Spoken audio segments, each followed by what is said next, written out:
ये हमने पिछले वीडियो में ये क्वेश्चन डिस्कस कर रहे थे, इसको आगे बढ़ाते हैं। डायरेक्ट जो रूल है, वैसे ये सोल्व हो लिया था, ये हमने सोल्व कर दिया है 4 बार स्टेप बाई पार्ट्स लगाते हुए बढ़े। डायरेक्ट का मतलब मेरा ये है कि इतनी कैलकुलेशन लंबी क्यों करें जब एक्सपोनेंशियल हमें यही बोलता है कि भी मेरा न तो डेरिवेटिव में कोई असर पड़ना और न इंटीग्रेशन में, लेकिन उसके योग्य तो बनाओ उसको। तो हमने क्या कर दिया, 3x को चलो t मान लो, ठीक है भाई, t/3 जहाँ भी x दिखे वहाँ डाल देंगे और डिफरेंस यानी x बराबर है t/3 अलग लिख लिया, और डेरिवेटिव क्या आ गया, dx बराबर है dt/3। बस ये काम करना है एक बार चेंज करके। तो यह आया e पावर t, x की पावर 4 का मतलब है t की पावर 4, और 3 की पावर 4 यहाँ हमने बाहर ले लिया, ठीक है भाई, और एक 3 और ले लिया dt। अब लगा दो वो रूल अपना, कौन सा, कि भाई 1/3 गुणा में 81 तो बाहर है, ठीक है भाई। अब चलते हैं, एक e पावर t बाहर ले लिया। अब कर दो वो काम, t की पावर 4 को एक बार तो एज इट इज, फिर डेरिवेटिव निकला 4t³, फिर एक बार डेरिवेटिव निकला, लेकिन साइन बदलते जाओ, 12t², फिर एक बार आ गई -24t, और फिर एक बार -24, और अब जाके काम पूरा हो गया। बस अब हमने वैल्यू पुट करनी है, उत्तर आ जाएगा। वैल्यू का मतलब t की जगह 3x भरना है, तो e पावर 3x, और ये 1/243, और विद इन ब्रैकेट x की जगह क्या रखना है हमने, t की जगह, हाँ, 3x raise to power 4 -4 into 3x raise to power cube plus 12 into 3x raise to power 2 -24 into 3x और -24। तो this will be the your answer, ठीक है ना। मैचिंग वगैरह करवा ली, जैसे खोल करके वो, जैसे हम मान लिया यहाँ थोड़ा बहुत इस टर्म से ही मैच करवाएं, तो x की पावर 4 तो आ गई, 3 इसको जब काटेगा तो, हाँ, 3 की पावर 4 आएगी ना, 81 आएगा, तो 81 से भी कैंसिल करेंगे तो 3 आ गया, बिल्कुल। ये पहली टर्म हमारी मैच हो गई। दूसरी टर्म को देख लो, e पावर 3x, दूसरी टर्म हमने यहाँ सोल्व करके ये लिखी है, ये है दूसरी टर्म, हाँ, ये दूसरी टर्म है, तो बिल्कुल यहाँ मैच कर जाएगी। देखो, ये 3 की पावर 3 का मतलब है 27 इसको काटेगा 27, ठीक है ना भाई, 9 बार काटेगा तो 9 में आ गया, और 4 यहाँ ऊपर आ गया, और बातें तो मिल ही गई यूँ की यूँ। तो इसी प्रकार से आगे बढ़ते बढ़ते चले जाओ। तो देखो कितनी बढ़िया बात बताई, एक्सपोनेंशियल इनटू अलजेब्रा यदि है तो बाई पार्ट्स हम लगाते लगाते क्वेश्चन को आगे बढ़ाएंगे, या फिर डायरेक्ट इस प्रकार से हम करें। तो हम एग्जाम में तो यही प्रक्रिया करेंगे भाई, बार बार, जैसे ई की इसको फर्स्ट मानो, इसको सेकंड मानो, फिर इतना लंबा क्वेश्चन भी नहीं देगा तो वो 4 नंबर का देगा, ठीक है ना भाई। तो इतने का हमारी जो कैलकुलेशन है वो वैलिड है, तो 3-4 बार डिफ्रेंशिएट करके ये कैलकुलेशन, मतलब बाहर से मल्टीप्लाई वगैरह करके आंसर निकाल दिए। तो ये एक्सपोनेंशियल और जो अलजेब्रिक एक्सप्रेशन है उसका इंटीग्रेशन बाई पार्ट्स हमने निकाला। डायरेक्ट विधि से भी देखी तो जल्दी से निकल जाए तो समय भी बचता है। और देखा इस प्रकार का एक्सपोनेंशियल के साथ यदि मैंने ट्रिग्नोमेट्री ले ली, जैसे e power x into sine x लिया, यहाँ देखते हैं कोई डायरेक्ट फार्मूले द्वारा, या फिर सबसे पहले तो हम जो बेसिक हमारा जो बाई पार्ट्स रूल लगाते हैं उसके द्वारा देखते हैं कि भी इसमें क्या घटना घटती है, किस प्रकार का ये सॉल्यूशन देता है। तो फिर देखें भी क्या दोनों इंटीग्रेबल हैं, बिल्कुल हैं। तो इसका मतलब है कि भी हमें शुरुआत में जो बाई पार्ट्स रूल लगाते हैं ना, जैसे कौन से भी कोई भी फर्स्ट छोड़ दो, चलो मैंने इसको एज टी छोड़ा और इसका इंटीग्रेशन निकाल दिया। अगले वाले पार्ट में देखते हैं ये यूं का यूं रहता है, ये यूं का यूं, यानी कि कोई बदलाव ऐसी बात आई नहीं जो, क्योंकि एक्सपोनेंशियल क्या कितनी बार चाहे डेरिवेटिव निकाल लो चाहे इंटीग्रेशन, डेरिवेटिव का मतलब मेरा ये कि भी इसको यहाँ एज टी छोड़ रहे हो तो यहाँ भी एज टी जैसा ही तो है ये, क्योंकि डेरिवेटिव भी तो वही सा ही रहता है। खुद का जैसे फंडामेंटल फॉर्म है उसकी, तो वो तो यूं का यूं रहेगा। जो साइन एक्स है यानी कि ई पावर एक्स ने कोई विशेष बात अपनी बदल के नहीं दी, यहाँ भी और यहाँ भी। जो ट्रिग्नोमेट्रिक फंक्शन है उसने इंटीग्रेशन किया, ट्रिग्नोमेट्री आ गई, यहाँ भी वही बात। तो इसका मतलब ये फिर आगे बाई पार्ट्स मान लिया चलाया। जैसे इस क्वेश्चन को हमने सोल्व किया, कैसे, इसको फर्स्ट मान लिया, इसको सेकंड मान लिया। सेकंड का मतलब यहाँ में इंटीग्रेट कर रहे हैं एज डेज, इसका इंटीग्रेशन लिख दिया गया है। ई पावर एक्स का डेरिवेटिव और इसका इंटीग्रेशन, यानी सेम यही तो लिखना होता है यहाँ थ्योरम अनुसार। फिर आगे बोले भी चलो आगे बढ़ो, तो e power x minus cos x, minus minus इसको प्लस कर लेते हैं। फिर कहा है कि भी अब क्या करें, तो अब तो फिर वही वैसी सी तो बात है, यानी एक्सपोनेंशियल है और ट्रिग्नोमेट्री है। तो फिर कह दिया कि भी चलो फिर लगा दो बाई पार्ट। लेकिन अब की बार थोड़ा ध्यान रखना है, इसी को फर्स्ट मानना है और इसको सेकंड मानना है। यदि उल्टा करके मान लोगे तो गड़बड़ हो जाएगी, कट जाएंगे ये। तो बढ़ाओ आगे, e power x minus cos x plus e power x एज डेज, इसका इंटीग्रेशन निकालना है क्योंकि दो बाई पार्ट्स, तो इसका इंटीग्रेशन निकला साइन एक्स। ठीक है भाई, प्लस माइनस, ये तो इसका तो काम हो लिया था, माइनस ई power x into sine x. ठीक है, हम कर क्या रहे थे, हम इसके बराबर चल रहे थे, यानी ये प्रॉब्लम थी हमारी, उसको सोल्व करना था। सबसे पहले हमने एक प्रॉपर्टी लगा के, जिसको हम बाई पार्ट्स बोलते हैं, उसके बराबर लिख लिया इसी को ही। फिर आगे हमने देखा कि भाई फिर एक बार वही कम्बिनेशन सा दिखाई दे रहा है, एक्सपोनेंशियल और ट्रिग्नोमेट्रिक। तो फिर एक बार लगा के देख करके यहाँ पहुँच गए। तो यहाँ देखा हमने कि भी जहाँ से हम चले थे वही ये आ गया। ये तो देखो सेम यही बातें तो यही तो है, यही एक्सप्रेशन सेम ये है। तो हम यदि हम इसको आगे और बढ़ाते जाएंगे तो ये और आगे अपना काम करता जाएगा। फिर एक बार डिफरेंशिएट करो, फिर एक बार, फिर बाई इंटीग्रेट करो बार बार। तो ये तो खत्म होने वाला नहीं है, इसका इंटीग्रेशन संभव ही नहीं है। तो हम क्या करते हैं कि भी सेम ही जब ये दोनों बातें हैं तो इसको उठा करके, ये देखो ये इक्वेशन आइडेंटिटी है हमारी, ये दिस इज सेम दिस। ठीक है ना भाई, कोई भी वैल्यू डाल करके और तुम देख लो,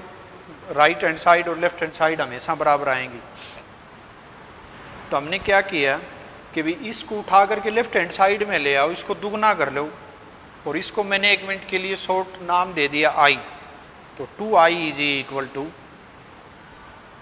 ठीक है ना भाई, ये आई है, ये भी आई है, इधर ले आओ, 2i हो गई, इसका नाम आई दे दिया। और right hand side e power x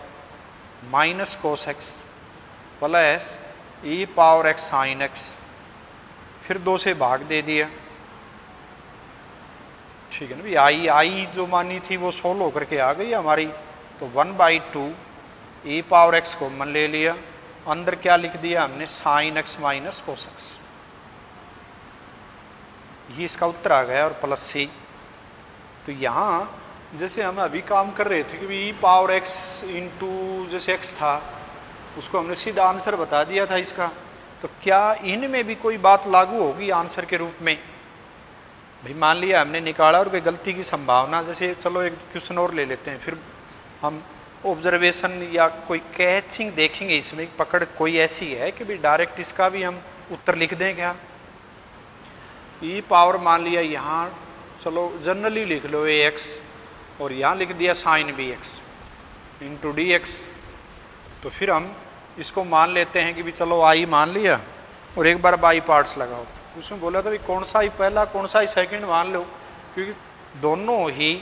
यहाँ भी इंटीग्रेबल हैं और यहाँ भी वैसी अवस्था दे रहे हैं। एक बार साइन कोस में बदल जाएगा, ई पावर एक्स ऐसी रही। तो मर्जी है तुम्हारी, जैसे ये फर्स्ट ये सेकंड जो भी, या ये फर्स्ट ये सेकंड। तो एक बार इंटीग्रेट बाई पार्ट्स करते हैं हम। तो e power A x as it is, इसका integration minus cos B x upon b, ठीक है भाई, minus integration of E power A x into a derivative of this e raise to power x again derivative और minus minus plus हो गया और cos bx upon b और into D x. Now integrate of this again, ये I है, आई किसको माना है, इतने इस भाग को, क्योंकि हम जानते हैं ये दोबारा आकर होने वाला है, तो यहाँ तो यहीं से ही मैं इसको a अपॉन बी को बाहर कॉमन भी ले लूँ और अब बाई पार्ट्स लगा दूँ और ये कह के कि भी ये फर्स्ट है ये सेकंड है, तो minus E power A x upon B into cos B x plus A upon B. Now we apply rule which is called integration by parts, taking this is the first and this is the second function, तो e power ax again as it is, इसका integration sine B x upon B minus integration of e power ax into A, derivative निकल रहा है इसका, ठीक है भाई, और ये एज इट इज लिखा ही जाना है sine B x upon b और इंटू डी एक्स। तो फिर थोड़ा सोल्व करते हुए माइनस ई पावर ए x upon b cos B x plus ये बी बाहर निकल के इसके साथ या a upon B square e power A x sine B x, ठीक है भाई, माइनस ए और ए की यहाँ मल्टीप्लाई अंदर जाएगी तो A square upon B square और integration of E power A x into sine B X. अब देखो ये यहाँ देखें तो दोबारा से ये आई फिर हो गई, ठीक है भाई, इंटू डी एक्स भी लिखते हुए, क्योंकि शुरुआत क्वेश्चन कहाँ से चला था हमारा, e power this into D x, तो firstly we apply by parts, further again here we apply by parts, तो in third step we have this, तो this is again I, तो a square upon b square into I, तो left hand side में ले आओ तो क्या हो गया I plus a square upon b square into I, या कह देंगे भी चलो I कॉमन ले लेते हैं, ये I और यहाँ 1 प्लस इतना आया, यानी कि इसका मतलब बाकी रह कितना गया, बस इतना मात्र, तो इतने मात्र को हम सिंप्लीफाई कर लेते, पहले ये लिख लिया जैसे ई पावर ए एक्स कॉमन लिया sine B x a upon B square sine B x और माइनस ये बाहर निकल दिया और बी अपॉन में लिखते हुए और कोस बी एक्स भी लिख दिया, ठीक है भाई। अब यहाँ थोड़ा सा आई, क्योंकि हमें तो आई कैलकुलेट करना था, तो यहाँ सोल्व किया और फिर बाई क्रॉस मल्टीप्लिकेशन यानी कि राइट हैंड साइड में कन्वर्ट कर दिया, तो I is equal to b square upon a square plus b square e power A x into, चाहो तो इस बी स्क्वेयर के अंदर मल्टीप्लाई ले जाओ ताकि हमें कुछ कंक्लूजन मिल जाए डायरेक्ट फार्मूले का, बी स्क्वेयर अंदर जाएगा इसको काट देगा इस बी स्क्वेयर को, ये बी स्क्वेयर,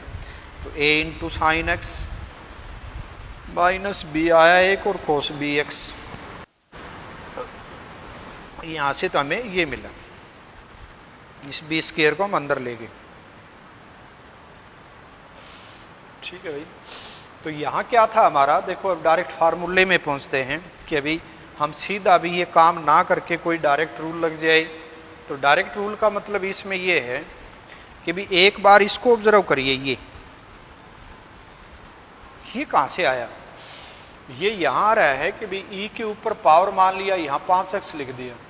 और यहाँ लिख दिया साइन 3x और कहा कि भी इसको इंटीग्रेट करो,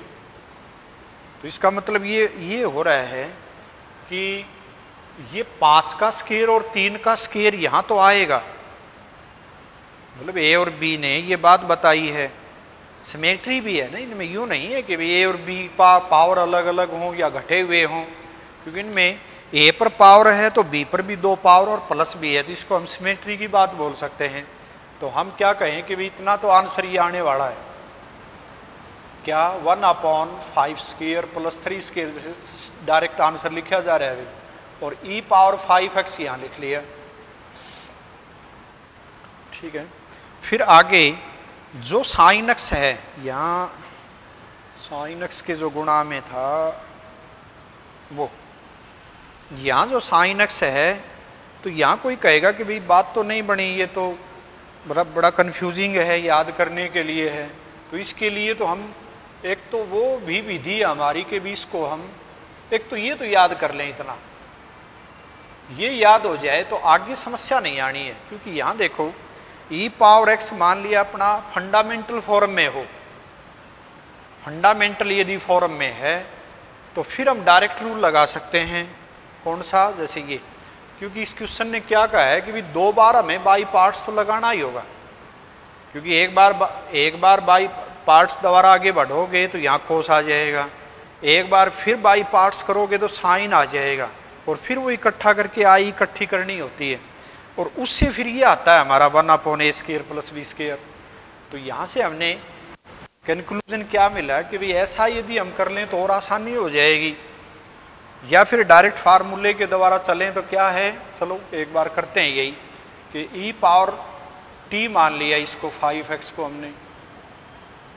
और 5 × dx बराबर dt लिख दिया।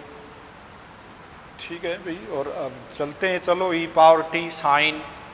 ये जो 3 है और x की जगह क्या लिख दिया t/5।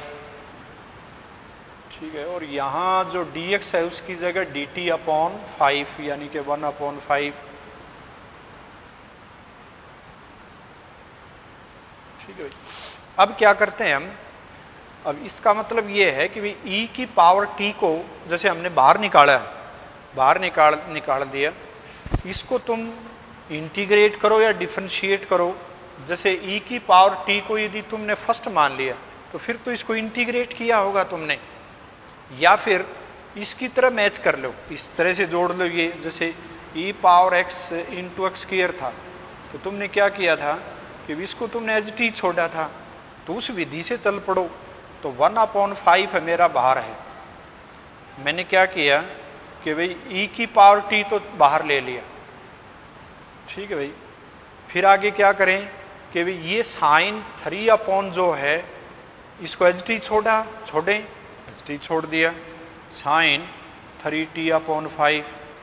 और फिर माइनस, फिर इसका डेरिवेटिव लिखा है तुमने, तो डेरिवेटिव कितना आया कोस 3t/5 और इंटू 3/5, अगेन इसका डेरिवेटिव। ठीक है ना भाई, इतनी बात हमारी क्या है, और एक जो बाहर जो मल्टीप्लाई में होकर के आना है, मतलब क्या क्या घटना घटती है इसमें। जैसे हमने क्वेश्चन ये चलाया, हमारे पास ये चीज, ये तो हमने अपनी तरफ से लेनी होती है। ठीक है ना भाई, हमने 5x बराबर t रख दिया, 5 × dx बराबर dt, तो क्या क्या हो गया, यहाँ e की पावर t हो गई 5xt साइन, और dt जो थी उसके नाम का 1/5 ये बाहर है।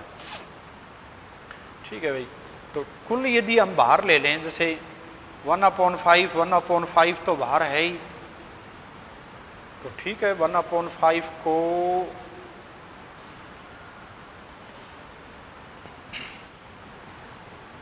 चलो हाँ ठीक, देखते हैं एक बार क्या घटना सी हो रही है भाई। 1/5 e पावर t, और यहाँ साइन 3t, और माइनस 3 टाइम्स ऑफ कोस, जैसे 5 कॉमन लिया तो 3 टाइम्स ऑफ कोस 3t। ठीक है भाई, हाँ ये गलत कर दिया, ये देखो साइन का आर्गुमेंट था, यहाँ 5 तुम बाहर लोगे तो यहाँ 5 की मल्टीप्लाई इसके साथ भी होनी है। ठीक है ना, और ये आ गया 1/25।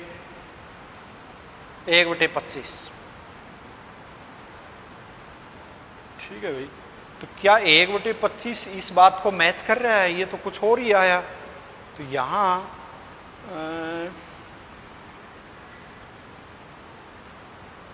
देखो एक बार थोड़ा सा हमें क्या इसमें कमी छोड़ दी, हाँ ठीक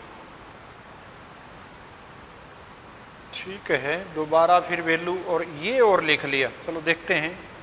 हमारा उत्तर जो है वो क्या आने वाला है। जैसे ये क्वेश्चन मैंने रेंडमली लिख लिया, उत्तर क्या आएगा, यहाँ से शुरुआत करी, क्या उत्तर आने वाला है कि साइन 3x है, उसको एक बार यूं का यूं लिख लो साइन 3x, और इसके साथ e की पावर जो है उसका जो x का कोफिशिएंट है वो लिख दिया, और फिर माइनस यहाँ 3 लिख दिया जाएगा और कोस यहाँ भी 3x, उत्तर ये है। लेकिन हम जो डायरेक्ट जो फार्मूला लगा रहे हैं उसमें 1/25 कोई टर्म आ गई, ये खत्म भी होनी चाहिए। तो किस प्रकार से खत्म हो सकती है कि भी जहाँ भी t है वहाँ यदि मैं ये रखूँ अपनी वैल्यू, क्योंकि हमें वापस तो पहुँचना ही है, t की जगह 5x रखूँगा मैं, t की जगह 5x रख दिया, थोड़ी गलती कर दी है भाई, इस 5x की जगह मैंने t रखा था, तो ठीक है भाई। और फिर 5 इंटू dx बराबर dt, यदि यहाँ t की जगह तुम रख दोगे 5x तो ये तो 15x के बराबर आ गया। तो यहाँ जो हमारी सब्स्टिट्यूशन थी उसमें कुछ गड़बड़ सी कर ली हमने। यहाँ देखो कुछ अकरेंस दिख रही है कि e power t into sine 3t upon 5, ठीक है ना भाई, यानी कि x की जगह हमने रख दिया t अपॉन 5, सही है ये तो भाई, इंटू dt। और डेरिवेटिव निकाली तो dx बराबर है, तो dx की जगह ये भी सही है 1/5 इंटू ई power t sine 3t upon 5 argument में ही, और फिर माइनस, यानी डायरेक्ट विधि लगाई थी जो ऑब्जर्वेशन करके कि इसको एज टी छोड़ दिया, इसका डेरिवेटिव लिखा गया है cos 3t अपॉन 5 और दिस, और ये 1/5 बाहर है, ठीक है। ये तो डिफरेंशिएशन का था। अब हमने क्या किया कि 5 बाहर निकाल दिया, तो 5 बाहर निकल करके e पावर t, ठीक है। और ये एक्सप्रेशन अब परली साइड में जो i है, मतलब i का मतलब, या एक बार यदि वो लिख लें, जैसे क्या यहाँ से और यहाँ से क्वेश्चन, चलो एक बार वैल्यू डाल के देखते हैं। 1/25 e पावर क्या लिखना है, t की जगह 5x भर दो भाई, t की जगह 5x भरिए, तो 5x भरते हैं हम t की जगह, अंदर गए साइन 3t की जगह 5x, t की जगह 5x भर दिया, तो ये 3x और माइनस कोस, ये भी तो कितना भाई 3x, तो ये आ गया इतना, ठीक है भाई। लेकिन आना चाहिए था हमारा ये ई पावर, ये तो मैथ से हो गया,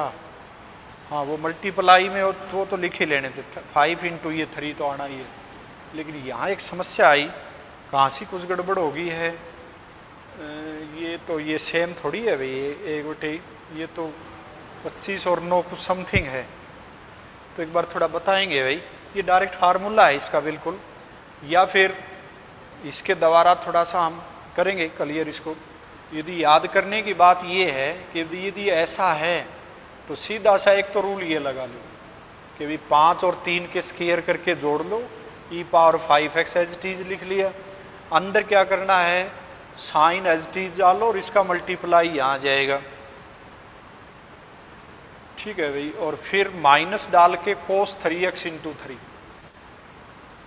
ठीक है। इसका जो कोफिशिएंट है ना, ये आर्गुमेंट में जो x का कोफिशिएंट है वो यहाँ मल्टीप्लाई में, तो यहाँ मतलब ये जो बातें, ये जो हमारी कैलकुलेशन चल रही थी, ये इस सूत्र को याद करवाने के लिए है और कुछ नहीं। जैसे और ले लिया e पावर 2x और मान लिया साइन 4x है, तो कहा कि इसको इंटीग्रेट करो, तो इसका जो याद करने की जो बात बोली है भाई 2 की 2 प्लस 4 की 2, और फिर e पावर 2x यूँ का यूँ, साइन 4x यूँ का यूँ लिख दिया, ये जो 2 है यहाँ ले आओ, और फिर माइनस में cos 4x लिख लिया, और इसमें तो ये 4 ही आएगा, ठीक है ना भाई, दोनों सेम आएंगे ये तो। और यहाँ अदला बदली होकर के ए बी वगैरह जैसे कुछ, तो ये याद कर लिया जाए। इसी प्रकार से कोस का भी यही है, मान लिया यहाँ कोस है, कोस में यहाँ छोटी सी गलती है, अभी सम दिख नहीं रही, कोस में क्या क्या आएगा, कोस में कुछ नहीं आएगा, यहाँ प्लस आ जाएगा और कुछ नहीं, ठीक है। जैसे इस क्वेश्चन को लिखा कि भाई लिख के दिखाओ, तो पहले क्या करेंगे, वही काम 1/5 की 2 प्लस 3 की 2, और अंदर गए बाहर e पावर 5x क्योंकि ये तो एज टी छोड़ना ही है हमने, तो कोस, ठीक है ना भाई। और यहाँ हमारे पास इसके 5 की मल्टीप्लाई में जो साइन आएगा, क्योंकि साइन 3x तो आना ही आना है, और उसी के साथ यहाँ 3 की मल्टीप्लाई आ जाएगी, ये आंसर है, ठीक है ना भाई। तो ये जैसे सोल्व करके देख लो, तो ये काफ़ी इम्पोर्टेंट हैं, इम्तहान की दृष्टि से काफ़ी बार इन परीक्षा में आ लिए इस टाइप के सवाल, एक्सपोनेंशियल। और जो यह इस प्रकार का जैसे क्वेश्चन दे दिया, e power x into cos square x है, इसको इंटीग्रेट करो, तो कहेंगे कि भाई e पावर x तो इंटीग्रेबल भी है, डिफरेंशिएबल भी है आसानी से। कोस स्क्वायर x है, उसका डिफरेंशिएशन तो निकल जाएगा, लेकिन इंटीग्रेशन भी तो निकल तो जाएगी, लेकिन फंडामेंटल फॉर्म नहीं है, ये बदलना पड़ेगा कुछ, जैसे सब मल्टीपल एंगल में, तो उसी में बदल करके इसको e power x into 1 plus cos 2x divided by 2, ये तैयार कर लिया। तो फिर e पावर x से मल्टीप्लाई कर लिया, तो दो इंटीग्रल में बांट दिया, एक तो 1/2 integration of e power x into D x, ठीक है भाई, और प्लस दूसरा पार्ट लिख दिया 1/2 e power x cos 2x और इंटू डी एक्स। तो अब तो हमारे पास ये फॉर्म वही आ गई, तो इस फॉर्म का मतलब पूरा कर लेते हैं। इसका इंटीग्रेशन तो हो ही गया 1/2 इंटू ई पावर x, ठीक है भाई, और प्लस 1/2 इंटू I1, क्योंकि थोड़ी 2-3 स्टेप बार बार ये ना लिखें, इसको I1 मान लिया इतने को। तो now I is equal to, अलग से सोल्व करते हैं इसको, e पावर x, इसको नोट कर लिया नंबर 1,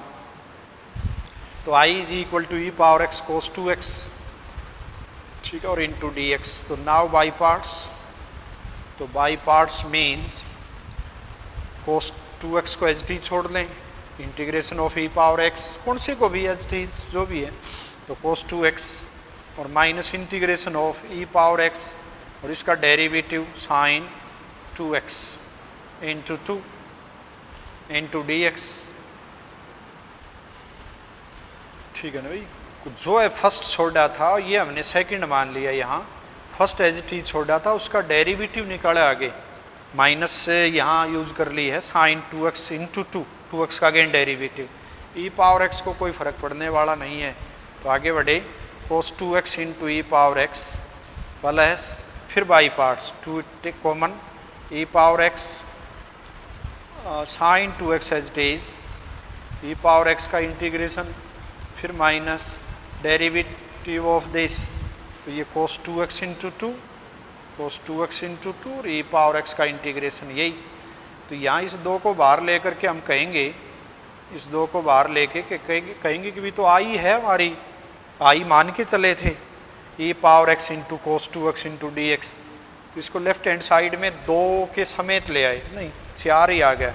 2 यहाँ भी है और यहाँ भी है, तो -4 और -4 लेफ्ट हैंड साइड में +4, तो 4i प्लस i 5i, तो 5i is equal to this remaining part लिखते हुए, यानी कि कोस 2x e पावर x जैसे मैंने कॉमन ले लिया, और यहाँ से प्लस 2 साइन 2x,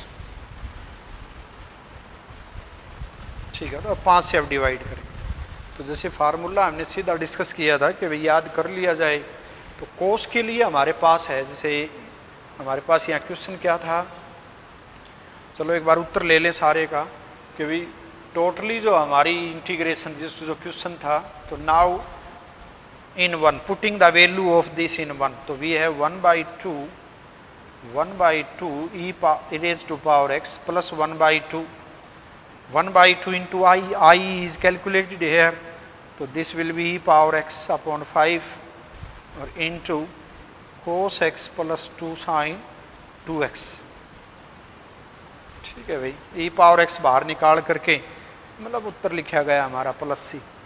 तो मेन बात यही है कि भी यहाँ ये बार काफ़ी जगह तुम्हें दिखाई देगा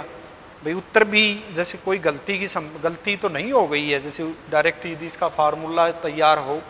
कि भी ई पावर, जैसे ये क्वेश्चन हमारा ये था, यहाँ आगे जो बढ़ा कि भी x का कोफिशिएंट 1 है और 2 का कोफिशिएंट है, x का कोफिशिएंट यहाँ 2 है, तो 2 का स्क्वायर 4, 1 का स्क्वायर 1 जोड़ा,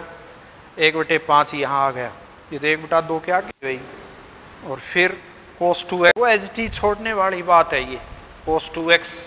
इंटू ई पावर x वो तो बाहर निकल चुकी है। लेकिन यहाँ हमारा काम क्या था कि जो x का कोफिशिएंट यदि होता तो यहाँ मल्टीप्लाई ज़रूर होती और फिर प्लस, फिर हम क्या करते थे कि भी इसका डेरिवेटिव निकालना होता आगे, तो वो तभी प्लस आता है, माइनस माइनस प्लस होके, और डेरिवेटिव में ये 2 इंटू में और भी आ जाता है, तो वो इसलिए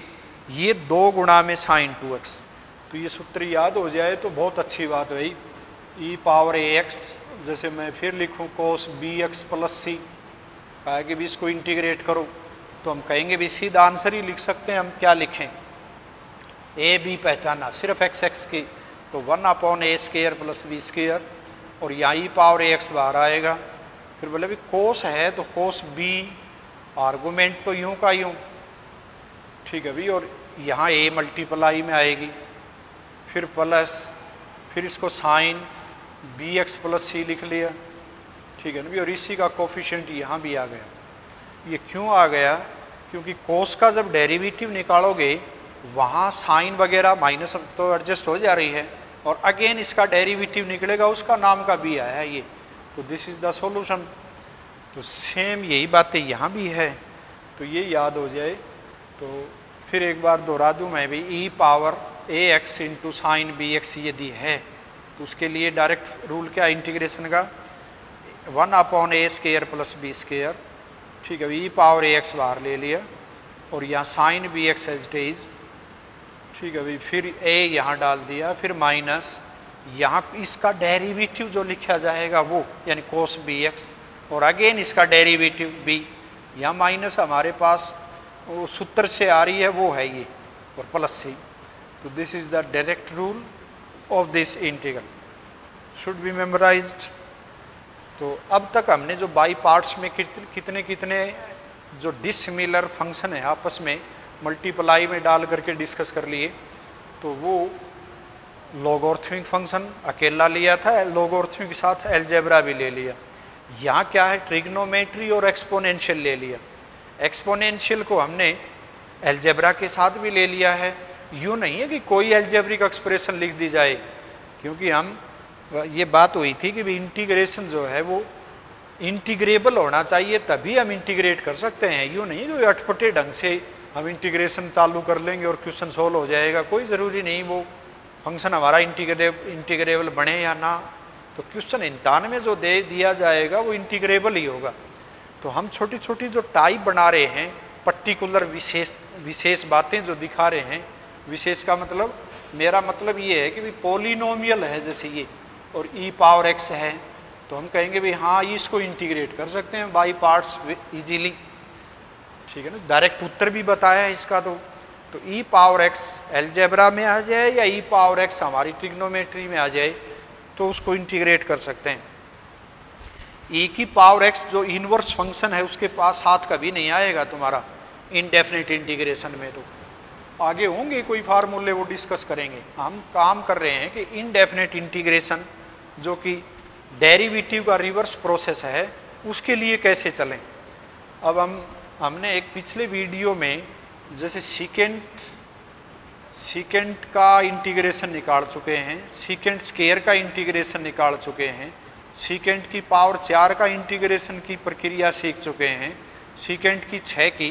फिर बीच में हमने यहाँ सीकेंट की क्यूब को छोड़ दिया था, ठीक है ना। और यही बात कोसेक में भी आई थी। तो जो ये प्रक्रिया हम यहाँ यूज कर रहे थे वो यहाँ इनसे ये नहीं आएगा। यदि कुछ हमने जैसे इसमें मान लिया तुमने ऐसे लिखने की कोशिश की सीकेंट स्क्वायर और फिर कहा कि भी अब कर लो, तो अब हमारे पास इसको 10 में कन्वर्ट करना पड़ेगा और फिर कहेंगे कि भी ये तो रेडिकल वगैरह साइन आ गया, मतलब स्क्वायर रूट वगैरह नहीं लाना है कभी भी हमने, ठीक है ना। अपनी तरफ से मजबूरी हो जाए तो ट्राई तो कर सकते हैं लेकिन बचिए भाई, ठीक है ना। स्क्वायर रूट लाने से हम सवाल को खराब कर रहे हैं यूँ मानो, और वो फंस सकता है क्वेश्चन आगे ना बढ़े, क्योंकि इसका डेरिवेटिव यहाँ थोड़ी है भाई। यहाँ तो बना लिया था हमने, सीकेंट की 4 में सीकेंट की 2 लिख लिया था, एक सीकेंट स्क्वायर, सीकेंट स्क्वायर को आसानी से 1 + tan स्क्वायर लिख लिया था हमने, वहाँ रूट वगैरह नहीं आया था हमारा, स्क्वायर रूट करने का मतलब मेरा। तो इसके लिए हम क्या करेंगे, जैसे ये लिख लिया इतना, हम कहेंगे भी चलो बाई पार्ट्स चल पड़ो, क्यों हम स्क्वायर रूट वगैरह ले आए। स्क्वायर रूट का मतलब मेरा ये है कि भी डेरिवेटिव किसका लिया, ये सीकेंट का, तो हम tan वगैरह ले आए। तो सीकेंट x को जैसे मैंने मान लिया, नहीं tan x को यदि मैं मान लिया t मान लूँ, तो डेरिवेटिव इसका करेंगे तो वो तो आ जाएगा। तो क्या मैं सीकेंट को इसमें बदल सकता हूँ, जैसे 1 + tan स्क्वायर सीकेंट स्क्वायर के बराबर होता है, तो रूट ले लिया तो ये आ गया, तो 1 + tan स्क्वायर और इसका रूट और इनटू में सारे के सीकेंट स्क्वायर x, इस प्रकार की बनावट आई। फिर बोले कि चलो अब tan x के बराबर t मान लें dt, तो फिर समस्या आ गई कि भी 1 + t स्क्वायर आ गया और ये dt। अभी हम इसका इंटीग्रेशन अभी सीखा नहीं है 1 + t स्क्वायर का विद रूट, क्योंकि इसके लिए चलेंगे तो फिर एक बार सब्स्टिट्यूशन देखना पड़ेगा हमने इस प्रकार के फॉर्म का। बस इंटीग्रेशन जानते हैं हम, बाद में देखेंगे ये। तो हम जो बाई पार्ट्स की जो प्रक्रिया चल रही थी उसमें हम देख रहे हैं कि भाई क्या हम सिमिलर यदि फॉर्म हैं, जैसे कल या पिछले वीडियो में हमने x की पावर 4 के या x की पावर 3 के 2 टुकड़े करके बाई पार्ट्स करके डिस्कस किया था और एक डायरेक्ट रूल लगाया था, तो वहाँ सोल्व हो गया था क्वेश्चन। वही काम कर रहे हैं ये, कोई भी कभी भी लगा लो बाई पार्ट्स, हमारा रास्ता ठीक हो। हमने क्या करा कि सीकेंट एक टर्म को हमने क्या कर लिया,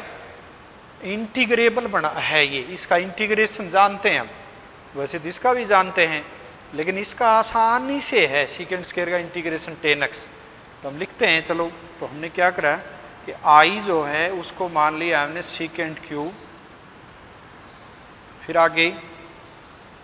ये लिख दिया secant x into secant square x into dx। फिर हम कहेंगे भी चलो बाई पार्ट्स लगाते हैं, इसको सेकंड मान लिया, इसको फर्स्ट मान लिया, तो secant x as it is into इसका इंटीग्रेशन tan x माइनस इसका डेरिवेटिव क्या होता है secant x into tan x, और एक tan x और आ गया, ये तो आगे आना ही है, ठीक है भाई। और यहाँ हमने देखो आई चल रही है हमारी, आई का मतलब इसको ये इंटीग्रेट हो रहा है,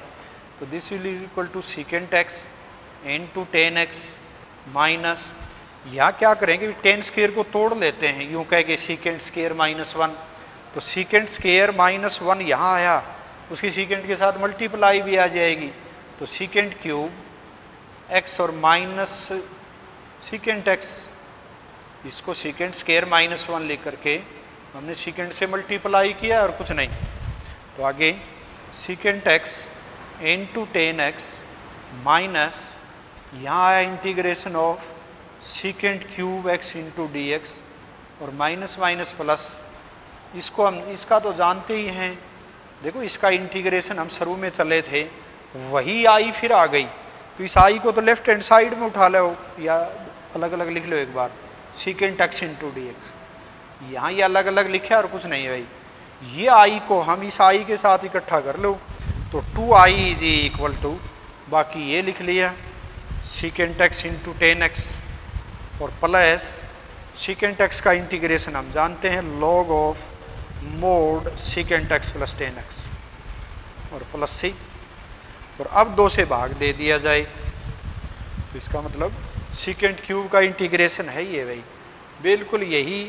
हम प्रोसीजर अप्लाई करेंगे कोसेक क्यूब में, एक बार उसमें कोसेक लिख दिया और यहाँ कोसेक स्क्वायर लिख दिया, फिर बिल्कुल यहाँ जब तुम सेकंड पार्ट में आओगे ना इसको बाई पार्ट्स में, यहाँ कोसेक क्यूब आ जाएगा माइनस में, और इधर आकर के उसको इकट्ठा करके देखोगे और फिर 2 से भाग दे दिया। तो आज का काम इतना ही, अगले वीडियो में हम और क्वेश्चन लेंगे बाई पार्ट्स के और एक थ्योरम और डिस्कस करेंगे।